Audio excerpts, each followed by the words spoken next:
I stood in the pouring rain at 2 in the morning, staring at my own front door like it belonged to a stranger.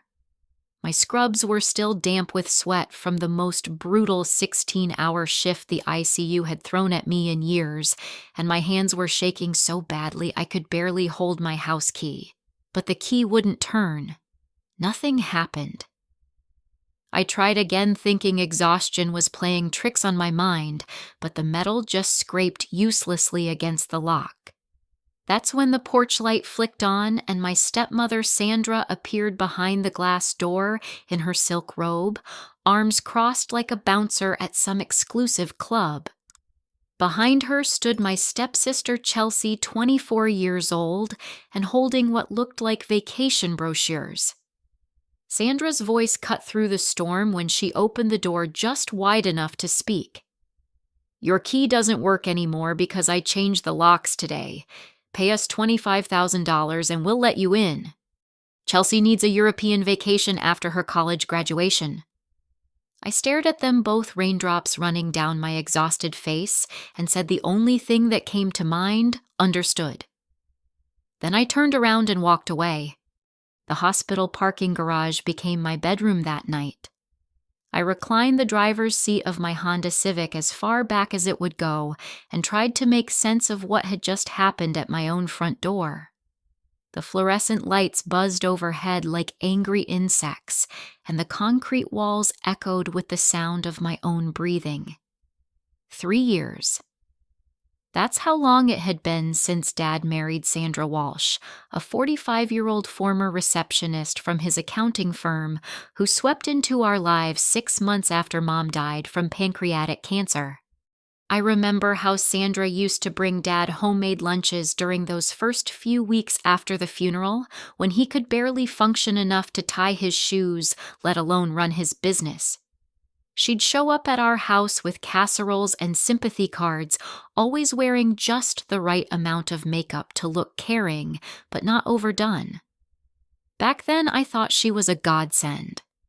Dad had been drowning in grief and guilt, working 18-hour days to avoid coming home to the empty spaces where Mom used to be.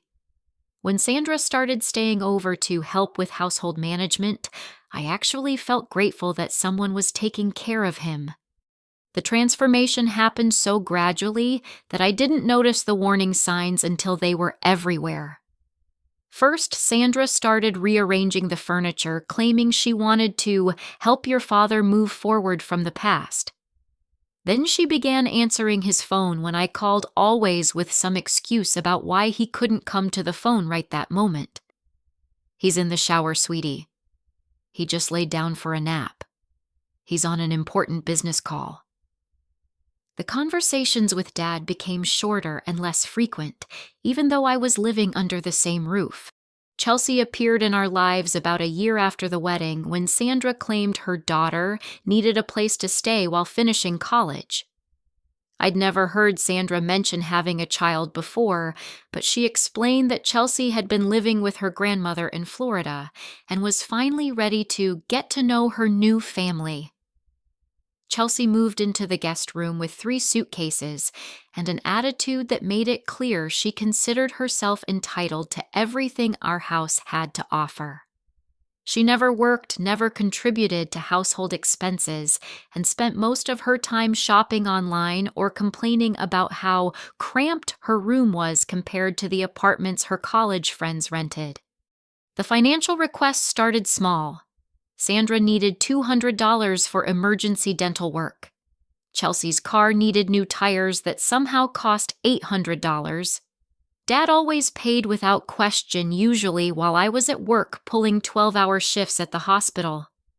When I tried to discuss the mounting expenses, Sandra would get this wounded expression and talk about how hard it was to blend families and how she hoped I could be more supportive of Chelsea's transition. Meanwhile, Dad started traveling more for work. His accounting firm had landed some major corporate clients that required him to spend weeks at a time in different cities, and Sandra was always encouraging him to take on more lucrative projects. "We need to think about our retirement, honey," she'd say while rubbing his shoulders. "Megan will be fine here. She's so independent." During those trips, Sandra's true personality would emerge like a snake shedding its skin. She'd blast music until midnight, invite strangers over for parties, and make it clear that I was unwelcome in common areas when her friends were around. My phone buzzed with a text message from Jake Martinez, one of the security guards who worked the night shift at the hospital. "Saw your car in the garage. Everything okay?"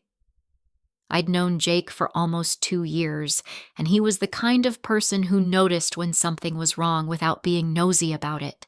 He was probably making his rounds and spotted my Honda in a parking spot where it didn't belong at this hour. I typed back quickly, "Just needed somewhere quiet to think. Thanks for checking." I didn't want to explain that I was homeless because my stepmother had apparently lost her mind, but Jake's concern reminded me that there were still people in the world who cared about basic human decency. That realization made Sandra's betrayal sting even worse. The rain pounded against my windshield while I tried to figure out my next move. I had about $800 in my checking account, which would be enough for a motel room for a week or two, but I couldn't understand why I needed to pay for temporary housing when I'd been contributing to the mortgage on our family home for the past 3 years.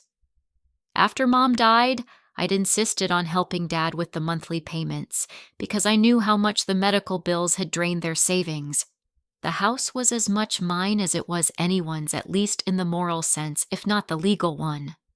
That's when I decided to check my bank account balance on my phone just to confirm exactly how much money I had available for emergency accommodations. The screen loaded slowly, and when the numbers finally appeared, my stomach dropped like I'd been pushed off a cliff.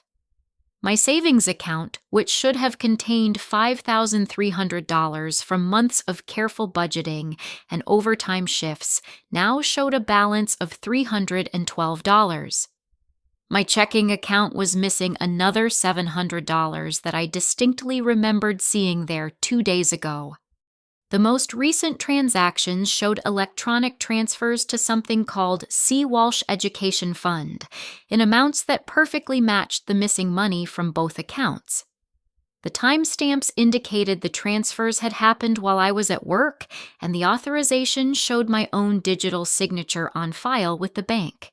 But I had never heard of any education fund, and I definitely hadn't authorized any transfers to Chelsea or anyone else in Sandra's family.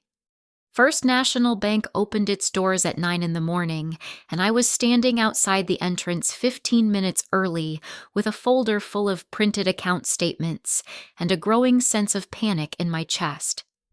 The night in my car had given me plenty of time to think, and every scenario I could imagine led to the same terrible conclusion: Sandra had somehow gained access to my financial accounts and was stealing from me in broad daylight. Patricia Gonzalez, the branch manager, listened to my explanation with the kind of professional sympathy that told me this wasn't the first case of family financial fraud she'd encountered. She pulled up my account information on her computer screen and scrolled through months of transaction history while I sat in the uncomfortable chair across from her desk, trying not to let my exhaustion show. The electronic transfers were authorized using a power of attorney document that was submitted to our bank 6 months ago, Patricia explained, turning her monitor so I could see the scanned paperwork.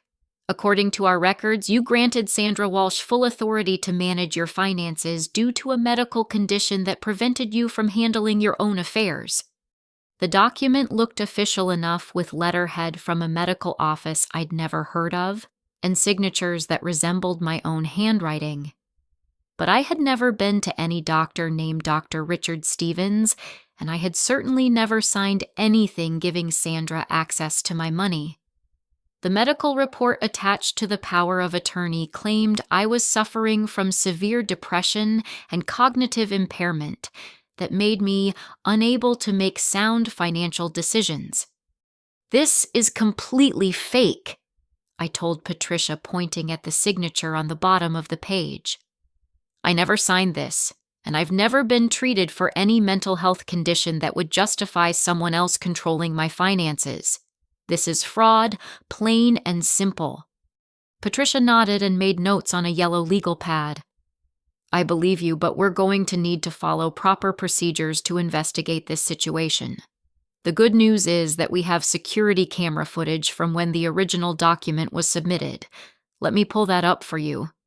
The video showed Sandra walking into the bank wearing a black business suit and carrying a briefcase, looking every inch the concerned family member handling difficult personal matters.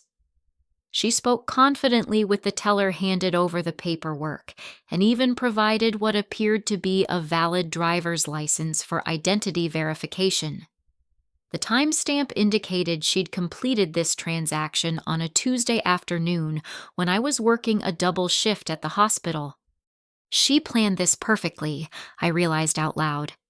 She knew my work schedule. She knew I wouldn't notice the missing money right away, because I don't check my accounts obsessively, and she knew I'd be too exhausted from work to pay attention to banking details. After leaving the bank with a temporary freeze on my accounts and a promise that Patricia would begin the fraud investigation immediately, I drove to the office of David Walsh, the attorney who had handled my parents' wills and estate planning. David was one of Dad's oldest friends, and I hoped he might be willing to help me understand my legal options without charging fees I couldn't afford. David's office was located in a converted Victorian house near downtown, with creaky wooden floors and walls lined with law books that looked like they hadn't been moved in decades. He listened to my story while taking detailed notes, occasionally asking questions about specific dates and dollar amounts. When I finished explaining the situation, he leaned back in his leather chair and shook his head with disgust. Megan, this is one of the most sophisticated cases of financial elder abuse and identity theft I've seen in 30 years of practice, he said. Sandra has been planning this for a very long time, and she's used professional-level tactics to cover her tracks. The forged medical records, the fake power of attorney, the systematic isolation from your father. This isn't amateur hour. David explained that Sandra's actions constituted multiple felonies under federal and state law, including wire fraud, identity theft, forgery, and financial abuse. He agreed to represent me on a pro bono basis because of his friendship with Dad, but he warned that building a strong case would require extensive documentation and possibly months of investigation. The challenge is going to be proving that you never consented to any of these transactions, David said. Sandra has created a paper trail that makes her look like a legitimate caretaker, and banks are required to honor valid power of attorney documents. We'll need to prove that the medical records are fake, the signatures are forged, and that you were never incapacitated in any way. I spent the afternoon at the hospital not working, but meeting with Linda Rodriguez, my supervisor in the ICU, to explain why I might need some time off to deal with a family emergency. Linda had been a nurse for more than 20 years, and she'd seen enough workplace drama to recognize when someone was in genuine crisis. She offered to let me stay in one of the hospital's guest quarters small apartments that were normally reserved for visiting doctors or family members of long-term patients. You've been one of our most reliable nurses for 3 years, Linda said as she handed me the key to a furnished studio apartment on the hospital's 4th floor. Whatever you're going through, we'll make sure you have a safe place to stay until it's resolved. That evening, I called Dad's office in Denver, hoping to catch him before he left for the day. His business partner, Michael Chen, answered the phone and told me that Dad was in meetings with potential clients all week and probably wouldn't be available until Friday. When I asked for Dad's hotel information so I could reach him directly, Michael seemed surprised. Hotel Megan, your dad's not staying in a hotel. Sandra booked him a corporate apartment for the month because this project is going to take several weeks to complete. She said the client specifically requested extended accommodations. Michael gave me the address and phone number for the apartment complex, along with a warning that Dad had been working 14-hour days and might not be easily reachable. Something about that explanation didn't sit right with me. Dad had been on business trips before, but he always stayed in hotels and always made sure I had his contact information. The idea of Sandra making arrangements for his accommodations felt like another example of her gradually taking control of every aspect of his life. I was about to call the apartment complex when my phone rang with a number I didn't recognize. The voice on the other end was professional and serious Detective Sarah Chen from the city's Financial Crimes Unit. Ms. Thompson, your bank manager, Patricia Gonzalez, contacted our department about suspected identity theft and fraud involving your accounts. I'd like to schedule a time to meet with you tomorrow to take a formal statement and begin our investigation.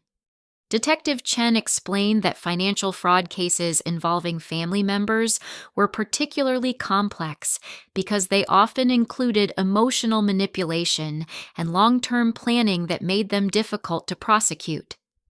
She warned me that Sandra would likely try to discredit my claims by pointing to the medical documentation and power of attorney forms, but she seemed confident that a thorough investigation would reveal the truth. In cases like this, the perpetrator usually doesn't stop with one victim, Detective Chen said. If Sandra Walsh has done this before, we'll find evidence of it. And if she hasn't, she's probably planning to escalate her current scheme until she's taken everything your family has. The phone call ended just as I was settling into the hospital guest apartment, which was small but clean and mercifully quiet after my night in the parking garage. As I tried to process everything that had happened in the past 24 hours, one thought kept circling through my exhausted brain. Sandra had been playing a long game, and I was just beginning to understand how deep her deception really went. I couldn't sleep that night, so I spent the hours between midnight and dawn doing something I should have done months ago, researching Sandra Walsh's background with the thoroughness of a private investigator.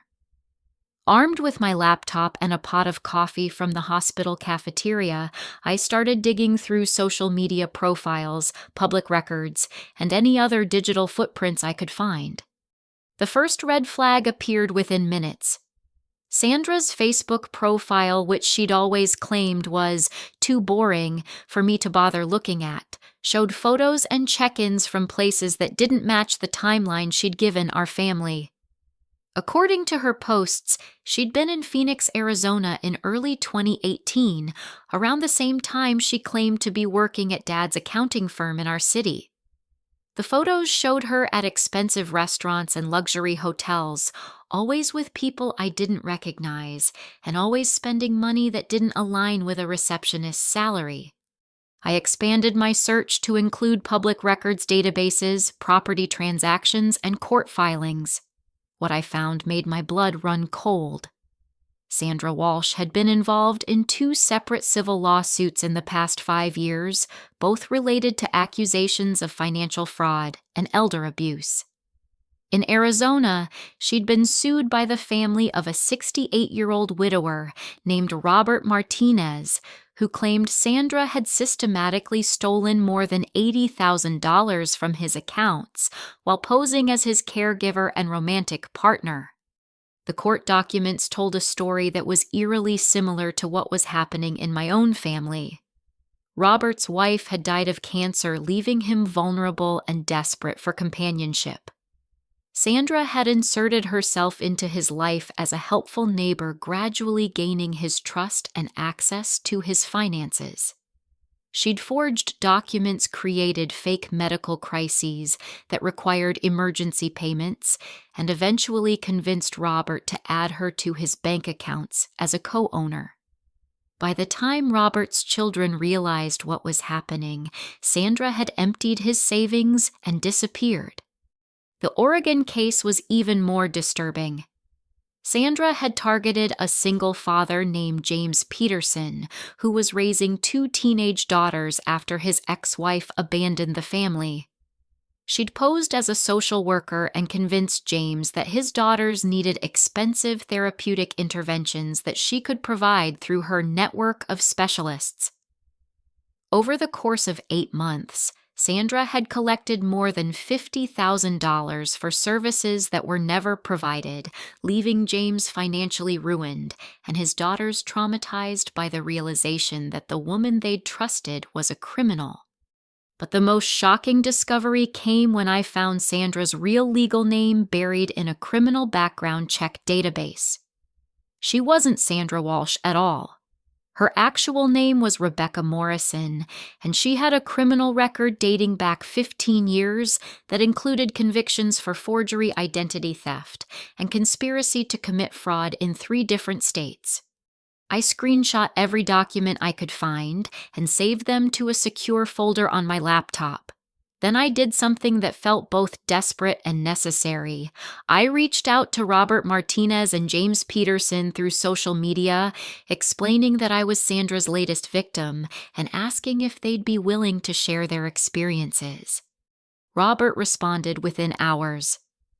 "I've been waiting for this message for 2 years," he wrote. "I knew she'd do this again, and I've been trying to track her movement so I could warn her next victims.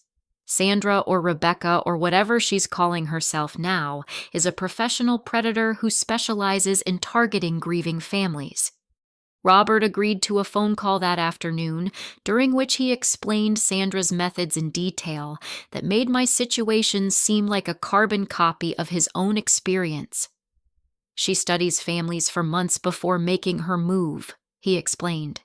"She learns their routines, their financial situations, their emotional vulnerabilities.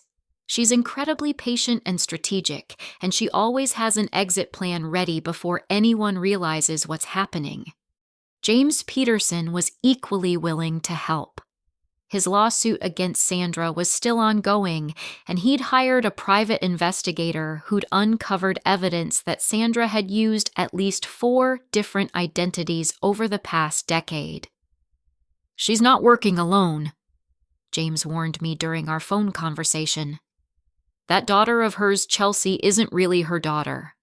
Chelsea is a foster kid she recruited to help with her schemes. They've been running this con game together for years." The information about Chelsea hit me like a physical blow. I'd spent the past year trying to be a good stepsister to someone who was actively participating in a plan to destroy my family's financial security.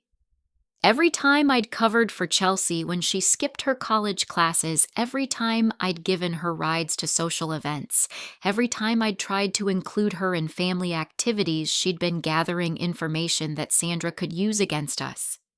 Marcus Williams, the IT specialist at the hospital, agreed to help me trace the digital evidence on his lunch break. Marcus was pursuing a computer science degree at night while working his day job, and he had the kind of technical skills that could uncover hidden online activities. He showed me how to search for deleted social media accounts, archived web pages, and digital records that Sandra might have thought were permanently erased. "This woman is good," Marcus said as he scrolled through the data we'd collected. "She's been using sophisticated identity management techniques to keep her different personas separate. But she made one crucial mistake. She used the same email address for some of her accounts across multiple identities. That email address led us to a treasure trove of evidence. Sandra had been communicating with Chelsea through encrypted messaging apps, discussing their plans for my family in language that left no doubt about their criminal intentions. The messages went back more than a year, detailing how they'd researched Dad's financial situation, identified his emotional vulnerabilities after Mom's death, and developed a systematic plan to gain access to our family's assets. One message from Sandra to Chelsea was particularly damning. "The daughter is the biggest obstacle. She's too smart and too involved in her father's life. We need to isolate her completely before we can move to the final phase. Keep working on the father's guilt about neglecting family while he travels. The more guilty he feels, the more generous he'll be when we ask for money." Chelsea's responses showed that she'd been reporting on my work schedule, my social activities, and even my conversations with Dad. "Megan called him 3 times last week, but I told him she just wanted money for new work clothes. He's starting to see her as needy instead of responsible. Perfect. The most terrifying message was dated just 2 weeks ago. Phase 3 is ready to implement. Once we get her out of the house permanently, we can move forward with the incapacitation plan. The documentation is already in place. I printed out every message, every court document, and every piece of evidence Marcus and I had found. The stack of papers was more than 3 inches thick by the time I was finished representing what felt like a federal case worth of criminal activity. But I still had one more crucial piece of research to complete. I needed to find out exactly what Sandra's incapacitation plan involved. A record search revealed that Sandra had been visiting medical offices and legal services under various names, apparently collecting blank forms and letterhead that could be used for forgery purposes. She'd also been researching guardianship laws and probate procedures, suggesting that she was planning to have someone declared legally incompetent so she could gain control of their assets. The pieces of Sandra's puzzle were finally coming together, and the picture they formed was more sinister than I'd imagined. This wasn't just about stealing money from my bank account or kicking me out of my childhood home. Sandra was planning to systematically destroy my family's legal and financial independence, possibly including having Dad declared mentally incompetent so she could control everything he owned.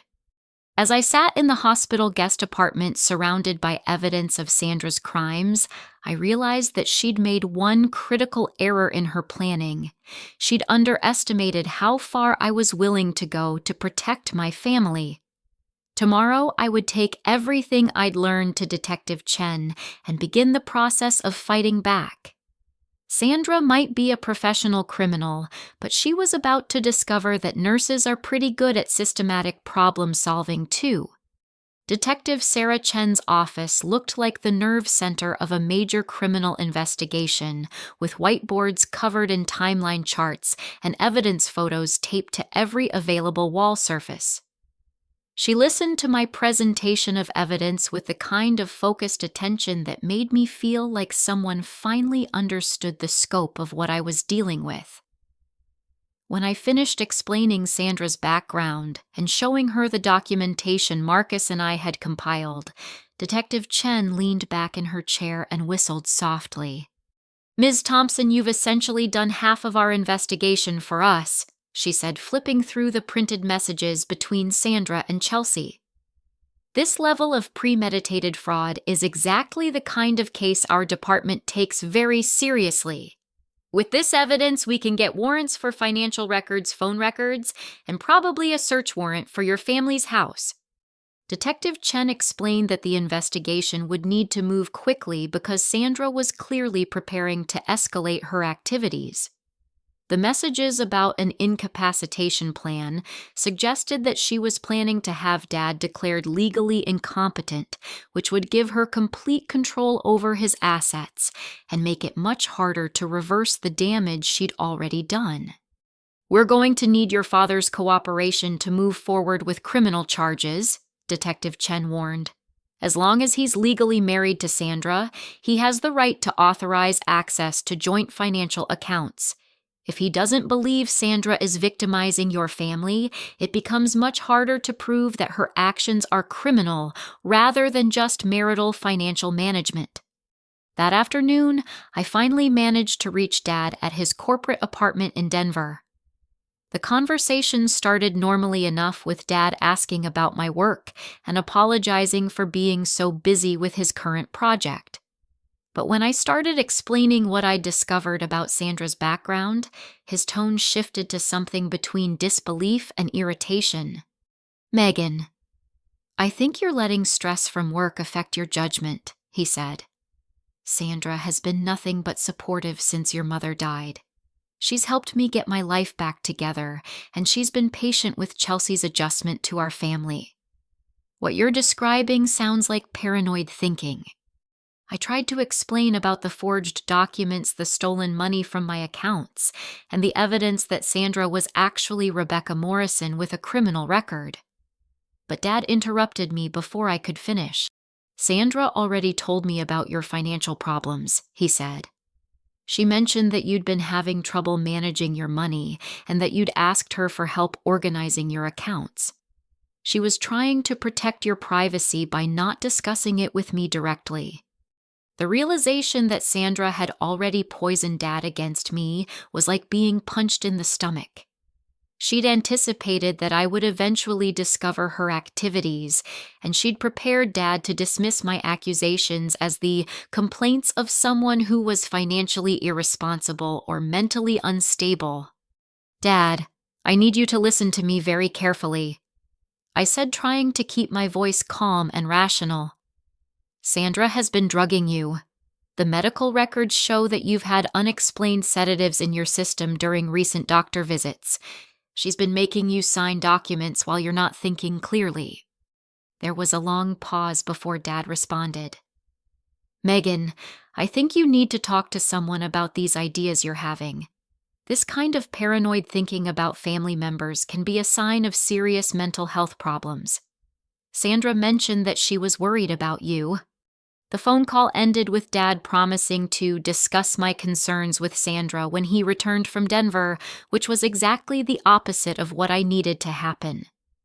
I realized that Sandra had spent months conditioning Dad to see me as unstable and unreliable, while positioning herself as the voice of reason and stability in our family.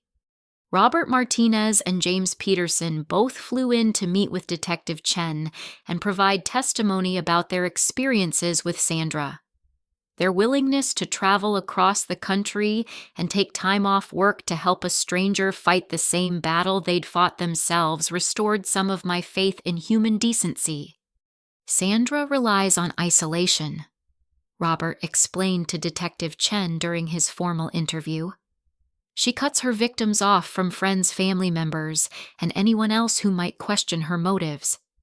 Then she creates a narrative that explains away anyone who tries to interfere. In my case, she convinced me that my children were only interested in my money and couldn't be trusted to look out for my best interests." James Peterson's testimony was equally valuable. "She's extremely good at making herself seem indispensable," he said.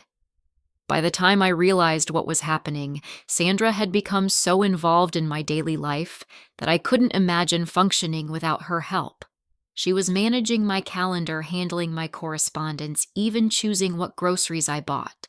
The dependency becomes psychological as well as practical." Meanwhile, the bank's fraud investigation was producing additional evidence that supported our case. Patricia Gonzalez discovered that Sandra had been making inquiries about Dad's business accounts, asking detailed questions about his assets and investment portfolios that went far beyond anything a spouse would normally need to know. She'd also attempted to add Chelsea as a beneficiary on several of Dad's retirement accounts, using forged documentation that claimed Dad had requested the changes during a phone call. The most damaging discovery came when Detective Chen obtained search warrants for Sandra's phone records and financial accounts. The records showed that Sandra had been in regular communication with known identity theft specialists who sold forged documents and fake medical records. She'd paid more than $15,000 over the past 6 months for various fraudulent paperwork, including the medical reports that supported my supposed incapacitation. But Sandra wasn't sitting passively while we built our case against her. She'd apparently realized that I was gathering evidence, and she began a systematic campaign to discredit me with anyone who might listen. She called my supervisor at the hospital, claiming that I'd been stealing medications and selling them to buy drugs. She filed a restraining order against me, alleging that I'd been making threatening phone calls and showing up at the house to harass her and Chelsea. Most disturbingly, Sandra contacted each of my previous boyfriends and several of my college friends, telling them that I'd suffered a complete mental breakdown and was spreading false accusations about my family members because I couldn't accept my mother's death. She provided them with copies of the fake medical records that supported her claims about my mental instability. The harassment campaign was sophisticated and well coordinated, designed to isolate me from my support network and create a paper trail that would support Sandra's version of events if the case ever went to court. But Sandra made one critical mistake. She contacted Jake Martinez from hospital security, apparently thinking he was my boyfriend and hoping to turn him against me. Jake immediately called me to warn about the conversation. "Some woman claiming to be your stepmother just spent 20 minutes telling me that you've been stalking your family and making up stories about financial fraud," he said. "She wanted me to convince you to get psychiatric help instead of harassing innocent people with false accusations." The whole thing felt really manipulative and weird. Jake's warning made me realize that Sandra was probably monitoring my phone calls and emails, gathering information about my relationships and activities that she could use against me. Detective Chen arranged for the police department's technical unit to sweep my phone and laptop for surveillance software, and they found 3 different programs that were capable of recording conversations and tracking my location. "This is the behavior of someone who's planning to disappear soon," Detective Chen explained. "Sandra is trying to destroy your credibility and isolate you from potential witnesses before she moves to the final stage of whatever she's planning. We need to move fast." The investigation reached a turning point when Marcus Williams discovered that Sandra had been accessing Dad's business computer remotely using software that allowed her to monitor his email communications and financial transactions without his knowledge. She'd been intercepting messages from his clients, his business partner, and even his attorney, creating a complete picture of his professional and personal activities that she could use to her advantage. "She knows everything about your father's business dealings, his travel schedule, his financial planning, and his relationships with other people," Marcus explained as he showed me the evidence on his laptop screen. "She's been living inside his digital life for months, which means she's probably several steps ahead of anything he thinks he's doing privately." The scope of Sandra's surveillance and manipulation was overwhelming, but it also provided us with ironclad evidence of criminal activity. Detective Chen was confident that we had enough documentation to arrest Sandra and Chelsea on multiple federal charges, but she warned that we needed to coordinate the timing carefully to prevent them from destroying evidence or fleeing. "We're going to execute search warrants simultaneously at your house, Sandra's previous addresses, and any storage units or safe deposit boxes she's rented," Detective Chen explained. "We'll also freeze all financial accounts associated with her various identities. But we need to make sure your father is safe before we move, because Sandra might try to use him as leverage if she realizes we're closing in." As we finalized plans for Sandra's arrest, I couldn't help but think about how different my life had become in just 1 week. 7 days ago, I was a nurse who worked too many hours and worried about ordinary problems like paying bills and maintaining relationships. Now I was part of a federal criminal investigation working with detectives and attorneys to stop a professional con artist who had been systematically destroying my family for years. But for the first time since I'd stood outside my own front door in the rain, I felt like we might actually win this fight. Sandra was a skilled criminal, but she wasn't smarter than the combined efforts of law enforcement, banking security, and a group of people who were determined to stop her from hurting anyone else. Tomorrow we would find out whether justice was stronger than manipulation. Dad's emergency flight from Denver landed at 6:45 on Thursday evening, 3 hours after Detective Chen had finally convinced him to return home immediately for what she described as urgent family business that cannot be discussed over the phone. I waited for him at the baggage claim holding a folder that contained copies of the most important evidence we'd gathered, knowing that the next few hours would determine whether our family could be saved or destroyed. He looked older than I remembered, with gray circles under his eyes, and the kind of exhaustion that comes from months of stress rather than just a long flight. When he saw me waiting by the carousel, his expression shifted between relief and apprehension, as if he wasn't sure whether to hug me or ask me to explain why a police detective had insisted he drop everything and come home. "Megan, what's going on?" he asked as we walked toward the parking garage. Detective Chen wouldn't tell me anything specific over the phone, just that there was some kind of emergency involving Sandra and that I needed to be here in person. "Is everyone okay?" I handed him the folder and suggested we sit in the airport coffee shop before driving home. "Dad, what I'm about to tell you is going to be very difficult to hear, but I need you to listen to everything before you make any judgments.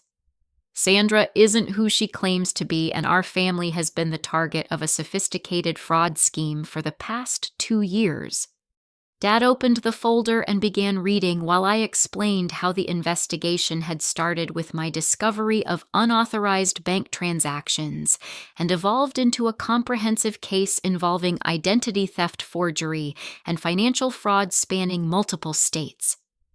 I showed him the court documents from Sandra's previous victims, the criminal background reports revealing her real identity as Rebecca Morrison, and the intercepted messages between Sandra and Chelsea planning what they called the final phase of their operation. The transformation in Dad's face was heartbreaking to watch.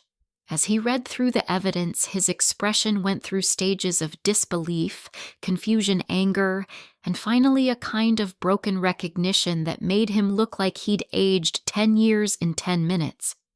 "This medical report claims you were diagnosed with severe depression and cognitive impairment," he said, pointing to one of the forged documents Sandra had used to justify taking control of my finances. "But you've never been treated for any mental health condition. This whole thing is fabricated." Dad pulled out his phone and scrolled through his recent call history, his frown deepening as he apparently failed to find something he was looking for. "I've been trying to call you for weeks, but Sandra kept saying you were too busy with work to talk. She said you were picking up extra shifts to pay off credit card debt and that you were embarrassed about your financial problems." "Dad, I haven't had any credit card debt since I started working at the hospital," I said. "Sandra has been intercepting your calls and blocking my number from your phone. She's also been drugging you with mild sedatives to make you more suggestible when she needs you to sign documents or authorize financial transactions." Dad stared at me for a long moment before reaching into his wallet and pulling out a small white pill. "Sandra gives me these every morning with my coffee. She says they're vitamins to help with the stress from work travel." He handed me the pill, which I immediately recognized as a low-dose benzodiazepine that would cause mild confusion and memory problems without being obviously noticeable. "We need to get you to a hospital for blood work right away," I said. "If Sandra's been giving you sedatives without your knowledge, we need to document that for the criminal case." Detective Chen met us at the emergency room and arranged for expedited blood tests that confirmed the presence of alprazolam and zolpidem in Dad's system, both prescription medications that he'd never been prescribed and had no memory of taking. The medical evidence provided crucial support for our case, proving that Sandra had been chemically incapacitating Dad to facilitate her fraud scheme. While we waited for the test results, Detective Chen brought Dad up to date on the full scope of the investigation, including the evidence that Sandra was planning to have him declared legally incompetent so she could gain control of his business assets and property. She showed him bank records indicating that Sandra had already transferred more than $60,000 from his business accounts to offshore accounts controlled by her various identities. "Mr. Thompson, your wife has been systematically stealing from you and your daughter while positioning herself to take complete control of your assets," Detective Chen explained. "Based on the evidence we've gathered, she was probably planning to have you declared mentally incapacitated within the next few weeks, which would have given her legal authority to make all financial and medical decisions on your behalf." Dad was quiet for a long time after Detective Chen finished her briefing. Finally, he looked at me with an expression that was part apology and part devastation. "Megan, I'm so sorry. I thought Sandra was helping our family heal after your mother died, but I was just making it easier for her to destroy everything your mother and I built together. The drive home felt surreal, like we were returning to a house that belonged to strangers rather than our own family residence. Dad used his key to unlock the front door, and we found Sandra and Chelsea in the living room watching television as if nothing unusual had happened. Sandra looked up with a bright smile that faltered when she saw Dad's grim expression and noticed Detective Chen behind us. "Honey, you're back early," Sandra said, jumping up from the couch and moving toward Dad like she was planning to hug him. "How was the flight? You must be exhausted from all that travel." "Sandra, we need to talk," Dad said, his voice steady but cold. "Detective Chen has some questions about financial transactions involving our family accounts." Sandra's demeanor changed instantly, like someone had flipped a switch. The warm, welcoming expression disappeared, replaced by a calculating look that assessed the threat level of everyone in the room. Chelsea stood up slowly from the couch, apparently recognizing that their situation had changed dramatically. "I don't know what Megan has told you, but she's been having some serious mental health problems lately," Sandra said, moving to position herself closer to the staircase. "She's been making paranoid accusations about our family and creating elaborate conspiracy theories. I've been trying to get her professional help."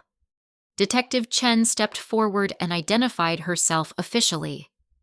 "Ma'am, I'm going to need you to have a seat while we discuss some irregularities in financial records associated with this household. We have some questions about unauthorized bank transactions and forged legal documents." That's when Sandra made the mistake that sealed her fate. She ran. Instead of trying to continue her manipulation or demanding to see a lawyer, she bolted toward the back door with Chelsea right behind her. They made it about 50 feet into the backyard before Detective Chen's backup officers, who had been positioned around the house, caught up with them. The search warrant execution that followed was methodical and thorough. Police officers went through every room in the house, collecting computers, phones, documents, and anything else that might contain evidence of Sandra's criminal activities. In Sandra's bedroom, they found a fire-resistant safe containing multiple fake identities, blank legal forms, forged medical documents, and detailed plans for accessing Dad's retirement accounts and business assets. The most damaging evidence was a handwritten notebook that contained what appeared to be Sandra's master plan for our family. The notebook included psychological profiles of Dad and me, detailed financial information about our assets, and a timeline for systematically gaining control of everything we owned. The final entry, dated just 3 days earlier, included plans for making Dad's disappearance look like a suicide caused by business stress and grief over losing his wife. Chelsea broke down during questioning and admitted that she and Sandra had been running similar fraud schemes for more than 5 years. She provided detailed information about their previous victims and their methods for targeting vulnerable families, apparently hoping that cooperation would result in a reduced sentence. "Sandra recruited me when I was 18 and aging out of foster care," Chelsea told Detective Chen during her formal interview. "She promised me a family and financial security if I helped her with what she called wealth redistribution from people who had more than they needed. I didn't understand at first that we were destroying people's lives." The police investigation revealed that Sandra had been planning to murder Dad and make it look like a suicide, then use forged legal documents to inherit his assets as his grieving widow. She'd already purchased life insurance policies on both Dad and me, naming herself as the beneficiary, and had researched methods for poisoning that would be difficult to detect in routine autopsies. As the evidence mounted, I felt a combination of vindication and horror. We'd stopped Sandra just weeks before she moved to the final phase of her plan, which would have resulted in Dad's death and probably mine as well. The systematic nature of her planning was terrifying, but it also provided prosecutors with overwhelming evidence of premeditated crimes that would likely result in lengthy federal prison sentences. Dad spent the evening sitting in his home office, going through financial records and trying to calculate how much money Sandra had stolen over the past 2 years. The total came to more than $120,000, including unauthorized transfers, forged checks, and fraudulent credit card charges that he'd been paying without realizing they weren't legitimate. "I feel like such a fool," he said as we reviewed the bank statements together.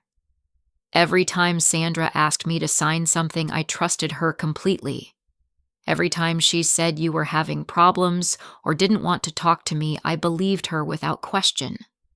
I let her turn me against my own daughter." But even in the middle of processing the betrayal and violation our family had experienced, I felt something that surprised me relief. For months, I'd felt like I was going crazy, noticing small inconsistencies and changes that didn't make sense but couldn't prove. Now I knew that my instincts had been correct, and that the problems in our family weren't my fault or Dad's fault, but the result of a deliberate criminal attack by someone who specialized in destroying families. Sandra Walsh, or Rebecca Morrison, or whatever her real name was, had underestimated the power of truth and the determination of people who refuse to be victims. Tomorrow, she would face federal charges that would likely keep her in prison for the rest of her life. And our family, battered but not broken, would begin the process of healing and rebuilding. The federal courthouse buzzed with activity on the morning of Sandra's arraignment, which had attracted attention from local news media because of the sophisticated nature of her crimes and the number of victims she'd targeted across multiple states. I sat in the front row of the gallery next to Dad Robert Martinez and James Peterson, watching as the woman who had nearly destroyed our family was led into the courtroom wearing an orange jumpsuit and handcuffs. Sandra looked smaller somehow, diminished by the loss of the expensive clothes and carefully applied makeup that had been part of her disguise as a respectable suburban wife. Without her costume, she was just a middle-aged woman with calculating eyes and the kind of posture that suggested she was still looking for angles to work even from behind bars. The charges read by the federal prosecutor were extensive: 18 counts of wire fraud, 12 counts of identity theft, 8 counts of forgery, 6 counts of elder abuse, conspiracy to commit murder, and racketeering under federal organized crime statutes. Each charge carried significant prison time, and the prosecutor made it clear that the government was seeking the maximum sentence allowed by law. "Your Honor, the defendant has engaged in a systematic pattern of targeting vulnerable families across multiple states, using sophisticated methods to gain access to their assets and destroy their financial security," Assistant U.S. Attorney Michael Rodriguez told the judge. "The evidence shows that Ms. Morrison was planning to murder at least 2 members of the Thompson family to complete her scheme, making this case far more serious than simple financial fraud." Chelsea had already accepted a plea agreement in exchange for her cooperation with the prosecution, admitting guilt to conspiracy and fraud charges that would result in a 5-year prison sentence followed by supervised probation. Her testimony had provided crucial details about Sandra's methods and helped prosecutors understand the full scope of the criminal enterprise they'd been operating. The most satisfying moment came when Detective Chen presented evidence that Sandra's arrest had prevented additional crimes against other families. The search of Sandra's storage units had revealed detailed files on 6 other potential victims, including elderly widows and single parents who matched the profile of her previous targets. law enforcement agencies in 3 states were using Sandra's files to warn potential victims and prevent them from falling into similar traps. Dad testified about the psychological manipulation he'd experienced, describing how Sandra had gradually isolated him from friends and family while convincing him that he couldn't trust his own judgment about important decisions. His testimony was powerful because it demonstrated how even intelligent, successful people could be victimized by someone who understood how to exploit grief and loneliness. Sandra convinced me that my daughter was having mental health problems and that I needed to protect her from her own poor judgment, Dad told the court. She used my love for Megan against me, making me believe that questioning Sandra's advice would be harmful to my daughter's well-being. My own testimony focused on the financial fraud and identity theft that had first alerted me to Sandra's criminal activities. I explained how the discovery of unauthorized bank transactions had led to the investigation that ultimately revealed Sandra's true identity and criminal background. The prosecutor used my testimony to establish the timeline of Sandra's crimes and demonstrate the systematic nature of her planning.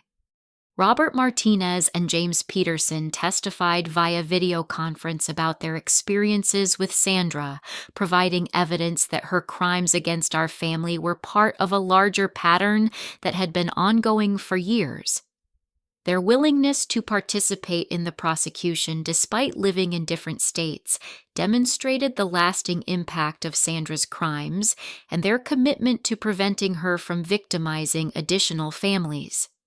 The defense attorney's strategy was predictable, but ineffective. He argued that Sandra was a woman who had made poor decisions while trying to provide for her family, and that the charges against her were excessive, given her lack of violence in previous cases. He completely ignored the evidence that Sandra had been planning to murder Dad and me, apparently hoping the jury wouldn't give that aspect of the case much weight. Judge Patricia Williams wasn't buying the defense's attempt to minimize Sandra's crimes. Ms. Morrison, the evidence presented in this case demonstrates a level of premeditation and sophistication that goes far beyond simple fraud, she said during sentencing. You have caused tremendous harm to multiple families, and you were apparently prepared to commit murder to complete your schemes. The sentence was everything we could have hoped for: 25 years in federal prison without possibility of parole for the first 15 years, followed by lifetime supervised probation and restitution payments totaling more than $300,000 to cover the losses suffered by all of Sandra's victims. But the legal victory was only part of the justice we experienced. The investigation had revealed assets that Sandra had hidden in offshore accounts and safe deposit boxes, money that was seized by federal authorities and returned to her victims. Dad recovered most of the money that had been stolen from his business and personal accounts, and I received restitution for the funds Sandra had taken from my savings. More importantly, the case had attracted enough media attention to educate other families about the warning signs of this type of fraud. Detective Chen told me that the police department had received dozens of calls from people who recognized similar patterns in their own families, leading to additional investigations and arrests of other criminals using Sandra's methods. The hospital where I worked used our case as the basis for a new employee assistance program designed to help staff members who were dealing with financial fraud or family manipulation. My supervisor, Linda Rodriguez, asked me to help develop training materials that would teach other healthcare workers how to recognize the signs of financial elder abuse and identity theft. Your experience has helped us understand that even intelligent, educated people can be targeted by sophisticated criminals, Linda said. We want to make sure our staff knows how to protect themselves and how to seek help if they find themselves in similar situations. Dad and I spent months working with our attorney, David Walsh, to clean up the legal and financial mess Sandra had created. We had to close compromised accounts, update all of our legal documents, and take steps to protect ourselves from future identity theft. The process was time-consuming and emotionally draining, but it also gave us opportunities to rebuild our relationship and establish new patterns of communication. I want to make sure something like this never happens to our family again, Dad said as we reviewed our new estate planning documents. From now on, any major financial decisions will involve both of us, and we'll always verify information independently before signing any legal documents. The most meaningful part of the resolution came when we started receiving letters from other families who had read about our case and wanted to thank us for fighting back against Sandra. Several people told us that our willingness to go through a public trial had given them the courage to report similar crimes in their own families or communities. One letter came from a woman in Florida whose elderly mother had been targeted by someone using Sandra's methods. "Reading about your case helped me recognize what was happening to my family," she wrote. "We were able to stop the fraud before serious damage was done, but only because you were brave enough to make your story public." 6 months after Sandra's sentencing, Dad and I attended a conference for victims of financial fraud, where we met other families who had survived similar attacks. The conference was both heartbreaking and inspiring, filled with people who had lost savings homes, and sometimes family members to criminals who specialized in targeting vulnerable people. But it was also filled with survivors who had fought back, and won people who had refused to let criminals destroy their lives, and who were working to prevent others from experiencing the same trauma. Dad and I left the conference feeling like we were part of a community of people who understood what we'd been through and were committed to helping others avoid similar experiences. Chelsea was released from federal prison after serving 3 years of her 5-year sentence, and she surprised everyone by reaching out to apologize for her role in Sandra's crimes. Her letter was thoughtful and detailed, acknowledging the specific ways her actions had harmed our family and expressing genuine remorse for the trauma we'd experienced.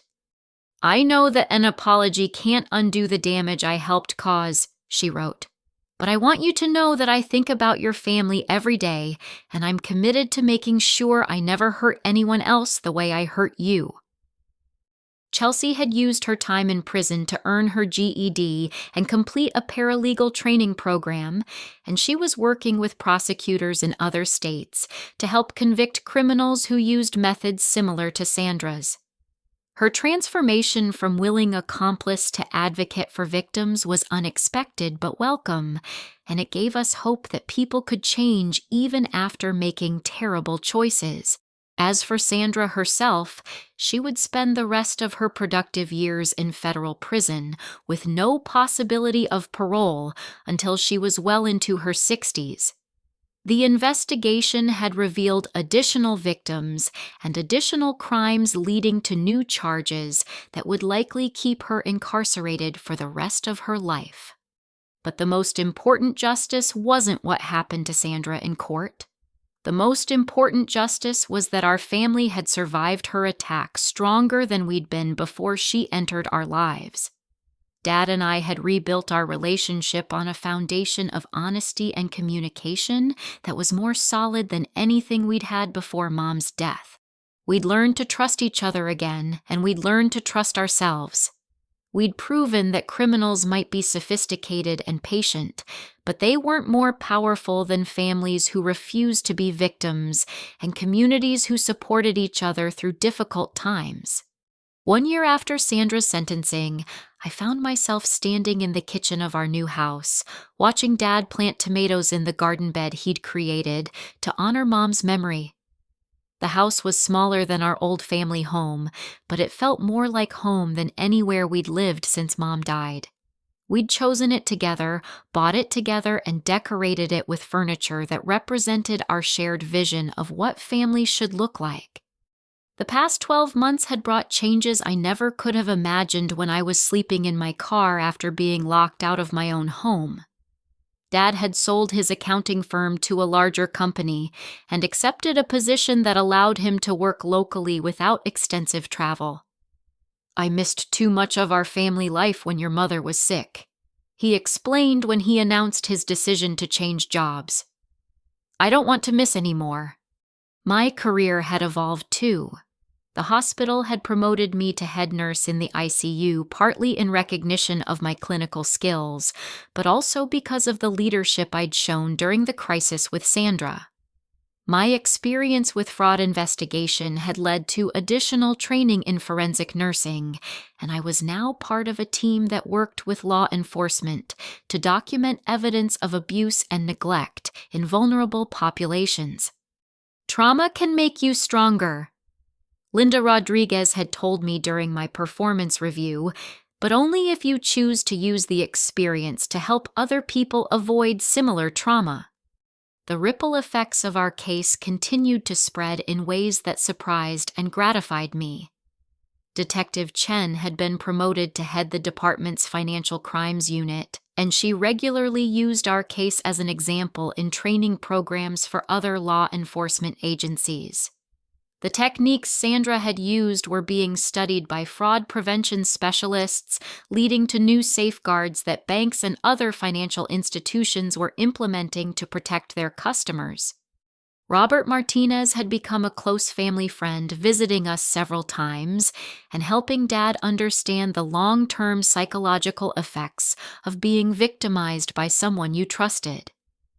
"The hardest part isn't the money they steal," Robert had told Dad during one of his visits. "The hardest part is learning to trust your own judgment again after someone has convinced you that you can't trust anyone, including yourself." James Peterson had used his experience with Sandra to start a nonprofit organization that provided legal assistance to families dealing with financial fraud and elder abuse. His organization had helped dozens of families navigate the complex process of recovering from fraud and holding criminals accountable for their actions. But the most meaningful changes were the small daily improvements in how Dad and I related to each other as a family.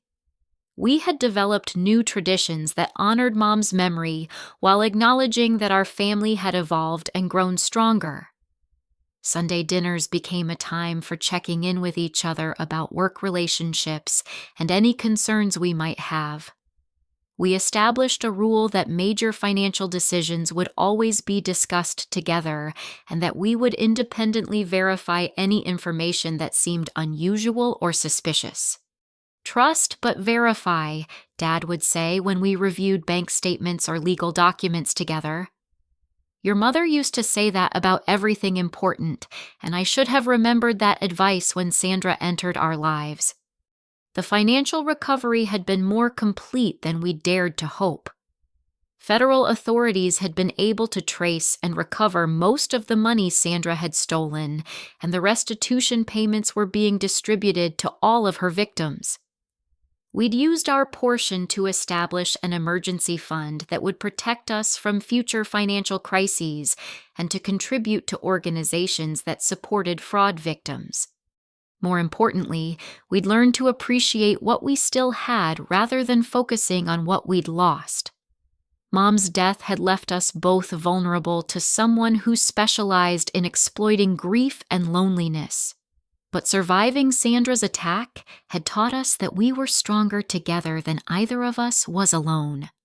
My relationship with Jake Martinez had developed into something serious and committed, built on a foundation of trust that had been tested during the most difficult period of my life. Jake had supported me through the investigation, the trial, and the long process of rebuilding my sense of security, never asking for anything in return except honesty about what I was feeling and what I needed. "You're the strongest person I've ever met," Jake told me as we discussed moving in together. "You faced down a professional criminal and won, but you did it without losing your compassion or your faith in other people." The fraud survivor support group that met in our living room every other Thursday had become one of the most important parts of my life. The group included families from across the region who had been targeted by various types of financial crime, and we shared resources, advice, and emotional support that helped everyone heal more effectively. Shame is the criminal's best weapon, I told new group members during their first meetings. They count on victims being too embarrassed to report crimes or seek help. The moment you start talking about what happened to you, you take away their power and start taking back your own. Dad had become a regular speaker at conferences for financial advisors and elder care professionals, educating them about the warning signs of financial fraud and the importance of creating safeguards to protect their clients. His presentations were always well received because he spoke from personal experience rather than just theoretical knowledge. I was a successful businessman who thought I was too smart to be fooled by a criminal, Dad would tell his audiences. But intelligence isn't protection against emotional manipulation, especially when you're dealing with grief or major life changes. The only real protection is having systems in place that make it harder for criminals to operate. Chelsea had completed her paralegal training and was working with a victims' rights organization in another state, helping families navigate the legal system after experiencing financial crimes. She sent us a card every year on the anniversary of Sandra's arrest, thanking us for not giving up on the possibility that people could change and grow from their mistakes. The scholarship fund we'd established in Mom's memory was providing financial assistance to nursing students who were interested in forensic nursing or victim advocacy. The first recipient was a young woman who had grown up in foster care and wanted to work with law enforcement to protect vulnerable children and families. Your mother would be so proud of how you've used this terrible experience to help other people, Dad said as we read applications from potential scholarship recipients. She always believed that the best response to pain was to try to prevent other people from experiencing the same pain. But perhaps the most important lesson I'd learned was about the difference between being a victim and being a survivor. For months after discovering Sandra's crimes, I'd felt like someone who had things done to her, someone whose life was shaped by other people's actions and choices. The process of fighting back and seeking justice had taught me that I had more control over my life than I'd realized, even in the face of sophisticated criminal attacks. Criminals choose their victims carefully, Detective Chen had explained during one of our debriefing sessions. But victims can choose to become survivors by refusing to let criminals define the rest of their lives. As I stood in our kitchen watching Dad work in Mom's memorial garden and thinking about the year of growth and healing we'd experienced, I realized that Sandra had inadvertently given our family something valuable, the knowledge that we were strong enough to survive almost anything as long as we faced it together. The betrayal that had nearly destroyed us had ultimately revealed reserves of strength and determination that neither Dad nor I knew we possessed. We'd learned to ask for help when we needed it, to trust, but verify information that seemed questionable, and to value the relationships with people who supported us during our darkest moments. Sometimes the people who try to destroy us actually reveal our greatest strength. I said aloud, though Dad was too far away in the garden to hear me. I learned that family isn't just about blood or legal documents. It's about people who stand by you when everything falls apart. Sandra Walsh or Rebecca Morrison would spend the rest of her life in federal prison, but our lives had moved far beyond the damage she'd tried to inflict. We were building something better than what we'd had before, something that honored Mom's memory while acknowledging that our family had grown stronger through surviving the worst thing we could imagine. Trust can be rebuilt. I continued still speaking to myself as I watched Dad work in the garden, but it has to be earned through consistent actions, not just words. Most importantly, I discovered that asking for help isn't weakness. It's the first step toward justice. The investigation, the trial, and the recovery process had taught me that there were more good people in the world than bad ones, and that most people were willing to help when they understood that someone needed assistance. Detective Chen Patricia Gonzalez, David Walsh, Linda Rodriguez, Marcus Williams, Robert Martinez, James Peterson, and dozens of other people had contributed their time, expertise, and emotional support to help our family survive and thrive. As Dad came in from the garden with dirt under his fingernails and a satisfied smile on his face, I realized that we'd created something Sandra could never have anticipated. A family that was stronger than the sum of its parts, more resilient than either of us had been individually, and more committed to protecting each other than we'd ever been before. "The tomatoes are looking good," Dad said as he washed his hands at the kitchen sink. "Your mother always said that plants grow strongest when they've survived difficult seasons. I think people work the same way."